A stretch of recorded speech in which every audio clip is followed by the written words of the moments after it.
দেশের রাজনীতিতে জামায়াতের উত্থান নিয়ে যখন নানা আলোচনা, ঠিক তখনই ধর্মের ভিত্তিতে জাতিকে বিভাজিত করার পক্ষে নয় জামায়াত, এমন মন্তব্য করেছেন বাংলাদেশ জামায়াতে ইসলামীর আমির ডাক্তার শফিকুর রহমান।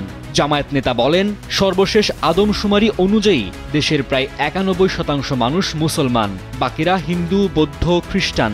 কিন্তু ধর্মের ভিত্তিতে জাতিকে বিভাজিত করার পক্ষ না নিয়ে একটা ঐক্যবদ্ধ জাতি দেখতে চাওয়ার আশাবাদ ব্যক্ত করেন জামায়াতের আমির।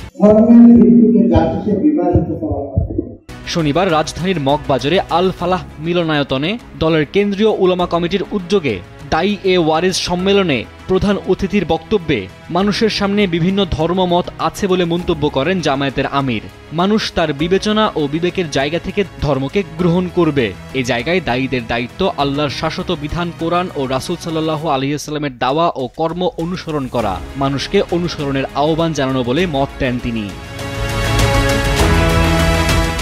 জাতি সংকটে পড়লে আলেম বা শিক্ষিত ব্যক্তিদের পথ দেখাতে হয় বলে মন্তব্য করেন জামায়াতের আমির।